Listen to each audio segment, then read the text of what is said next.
Ngiyakhetha inkosi enkulu yasePhalameni. Umfundisi uMvubu ePine Town eMangangeni. Amen. Ngiyabonga esihlalweni esikhulu saseZulwini ukuba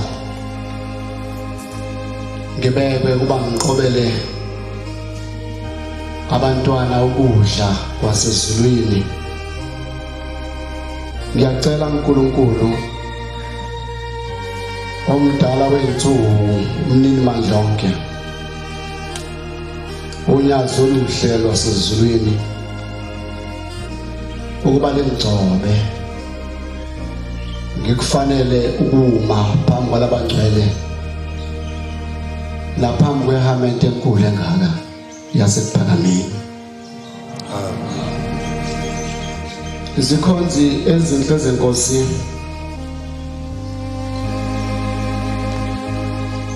uma ngicela uNkulunkulu angigcobe ngelinye ilanga obaba besebenza besuka emakhaya behlala emizini waseWema eThekwini bayishumayela ivangeli basebanda abantu base bebona ukuthi kufanele baguqe bendawonye njengabantu abasebenzayo base bakhe isiguqo. Ngalesa sikhathi kesidala isiguqo mangikhuluma ngegama elithi isiguqo sikhuluma ngabantu abaguqa ndawonye endlini hayi ngaphandle bebeka amatshe. Base beguqa benza umthandazo nowesabatha. Kuhamba isikhathi eside kakhulu base bebona kufanele ukuthi akabe khona umuntu ozoba umshumayeli ozoma phambi kwabo. Bathi ngoba base behamba sebenkosini enkulu yasePhalameni ulanga phuma sikhothe nabalothala bahangule emzini wasePhalameni bayubika Nkosi sinsizwa lapha eWema siguqa ndawonye. Baba bese sibona ngathi ngakuhle ukuthi kube khona umuntu ozofundela umthandazo abe umshumayeli. Esikuze Nkosi khona umuntu esimbonile. Base bephendula bethi Nkosi simbonile usibanibani ngengilisho igama lakhe. Babekhetha ke insizwa bayibonayo ukuthi evangelini iyababaha uma behamba yona eshumayela iqephuze kakhulu. Babebona indoda bona ngamehla semhlabeni abangayithemba kumbe abayithembayo. Ithi Nkosi nibona usibanibani?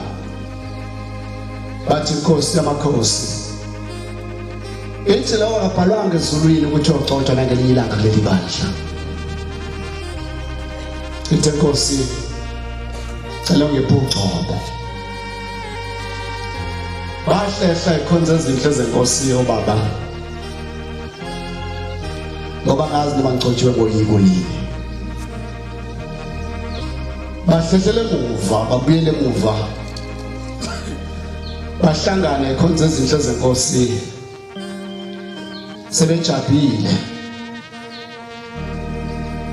Kodwa le ndoda ababeyibonile ngoba isizwile naye isiyazi ukuthi iyokhonzela bomshumayela azange ife emoyeni ngoba inokholo laqala olungafana namhlanje ukuthi umuntu mayijabhile ukuthola isikhundla aphume ayovula ithempeli lakhe.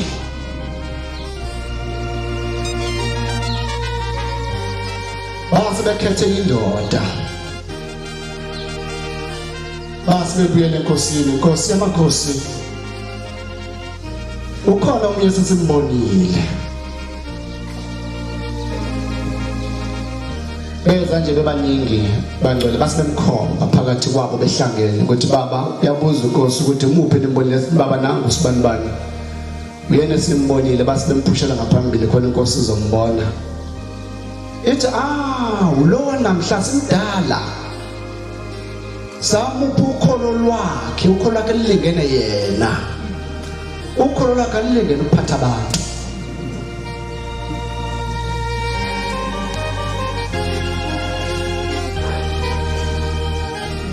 Nkosi yasezulwini, ngicela ungigcobe. Ingoma 199 amavesi aziba mabili.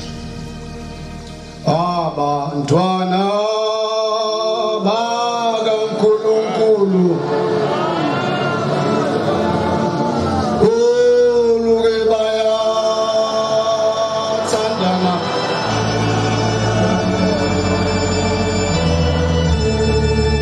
ike abantwana bakaNkulunkulu uluke bayathandana.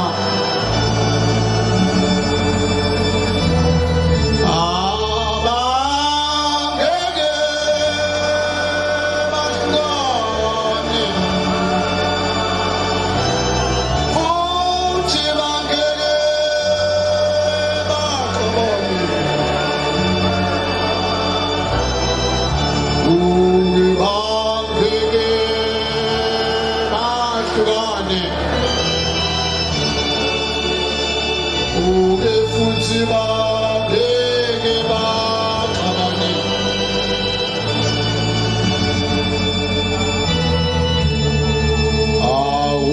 Uma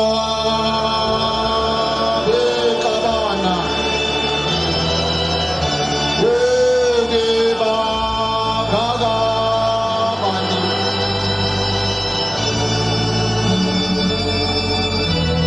Awuke uma bexabana, beke bangakabani.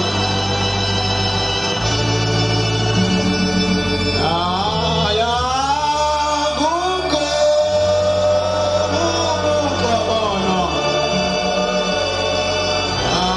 abeli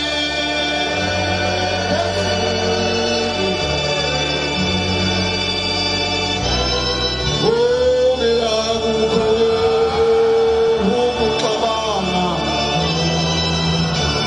abana kweli phezulu.